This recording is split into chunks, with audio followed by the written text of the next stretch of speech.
What's crack-a-lackin', people? 'Tis discussion time again, and this time it's all about Sega.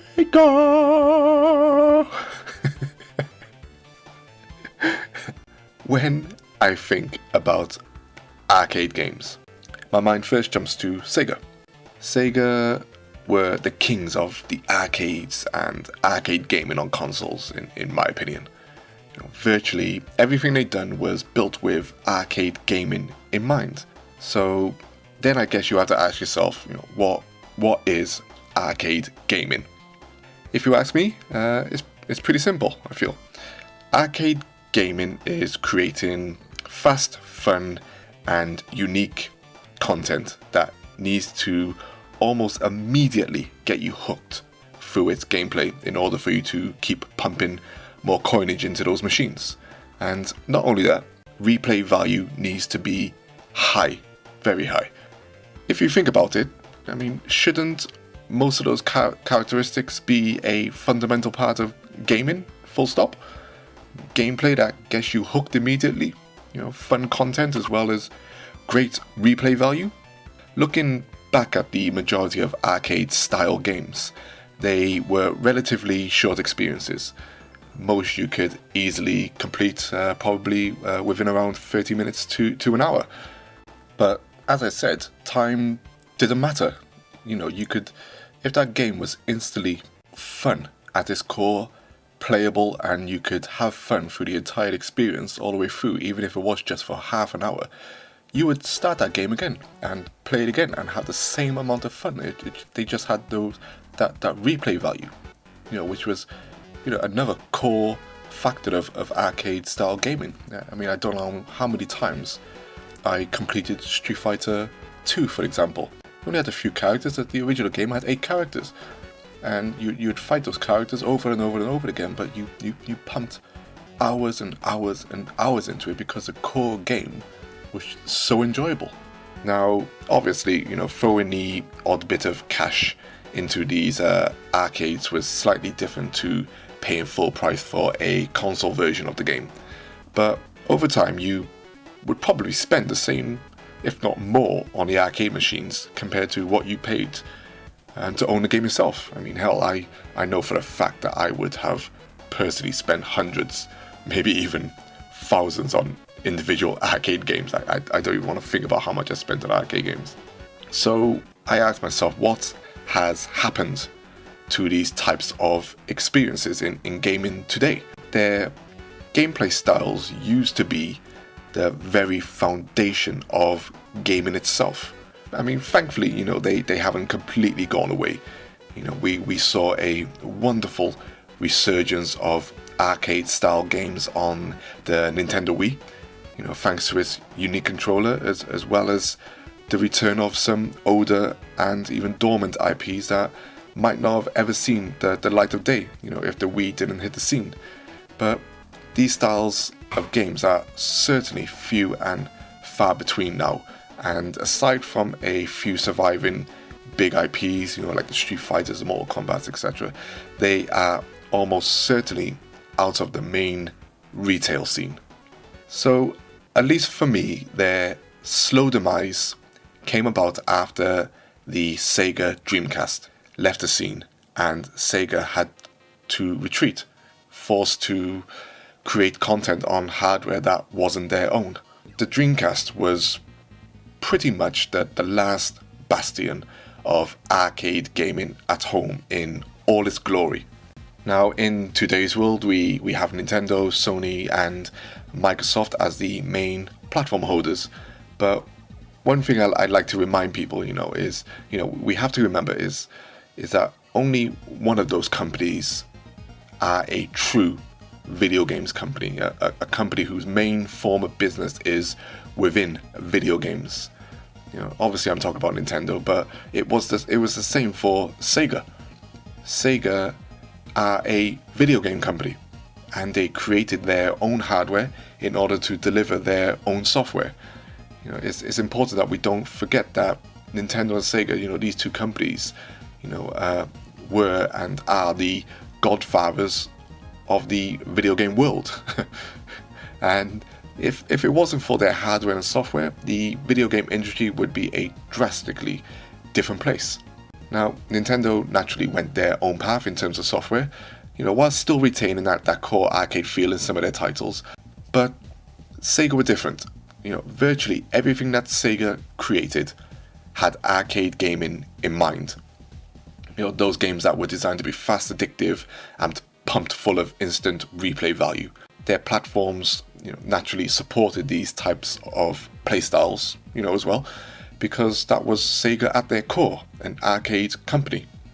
Due to this, you saw that other developers flourished, not only in the industry but on their platforms, as well as other platforms, and these developers also produced great arcade-style content in many varieties, which was not only great for consumer choice, but also essential to the growth and diversity of the industry.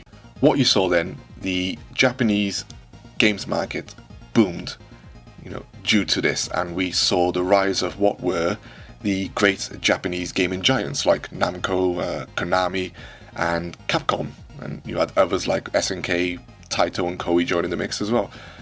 These companies who also created arcade machines were also able to find a home on Sega hardware, as well as other hardware, and flourish amongst a vibrant and competitive scene. Now, as we all know, many people who buy gaming hardware buy it for certain content, mostly linked to what exclusives that platform holder obtains, as well as other content from other developers. This software ranged from low to mid and high tier games. Many titles were short, but at the same time immensely playable and of great quality. And solid gameplay was essential in most of these titles, if they were to get the players hooked from the start. With Sega's close connection to the arcades, their influence on other developers was clearly evident, as well as other developers' influences on them. The amount of content represented in all the different types of genres was great. It was really great. Companies for the first time were able to bring those arcade experiences to people at home, and the early 3D consoles flourished, because of them. In fact, if you look back, the vast majority of games on those consoles had arcade roots or were heavily influenced by them. Through the arcades, we also saw the rise of those wonderful and sometimes horrendous peripherals that solidified certain genres at home, making them either impossible or not as intuitive to play using a standard controller interface. When the Dreamcast died and Sega left the console market, the essence of pure arcade gaming went with them, I feel. And not only that, Japan lost a major part of what made their games great, exciting, unique, and addictive. And you could also argue that the demise of Sega hardware started the decline of Japanese arcade gaming style overall, or maybe even Japanese gaming overall, at least their influence on the industry. Those giants who were once the very core of video games, setting a standard that everyone followed, now essentially didn't have a home or a market for those such games, and many struggled to adjust, forced to conform to a new mindset in gaming that had taken hold once Sony had established themselves in the market. Gaming has changed, dramatically today. I don't think a lot of people realize it. Gaming has changed dramatically today. People no longer see value in arcade-like experiences, as if the content itself isn't worth the entry price. Gamers today seem to demand more from their purchases, almost shunning experiences that last short amount of time and expect the price of that software to reflect that initial playthrough time, which for me is a hard pill to swallow, especially when I consider many big blockbusters today to be average experiences. that can drag on for way too long than are necessary. Arcade gaming offered fun, fast, unique, and fantastic forms of gaming represented in many variations in many genres, something that Sega were the pioneers for, as well as the main company for these experiences to find a home. That way of gaming has, in my opinion, has become a niche form of entertainment, as if the current epic blockbusters that we play are immensely better or more rewarding, something I completely disagree against as well. Amongst all this, we've lost many forms of genres that have either completely disappeared or are few and far between. I mentioned it earlier, but I feel that the industry changed direction, once Sony came on the scene, pushing a new mindset on people. This wasn't quite as evident at first with the PlayStation 1, at least in terms of the diversity in games, especially arcade games, because at the start, Sony were a fantastic publisher who wanted everyone on board and would help in pretty much any way they could. But after the PlayStation 2 came along, that started to fade. The first few years were still promising, but that started to fade. And if you compare the amount of titles published on the PlayStation 1 compared to the consoles afterwards, you'll start seeing a trend. I guess you have to ask yourself if it's all been worth it. Has an important and, in my opinion, integral aspect of gaming being forgotten or pushed aside in favor of a newer one, that has taken a direction more towards Hollywood, I guess, amongst other things. As always, there are developers that are trying to still hold on to that arcade feel, those roots of gaming that made games fun at their very core. You see this in the indie scene mostly today, as well as a few other developers, and we still get the odd ray of hope in the likes of Sega recently announcing Daytona Championship 3, which I hope comes to consoles as well as inspires other developers to create those fun arcade races that you can have quick blasts on without worrying about jumping into a massive open world that has side missions or something ridiculous like that.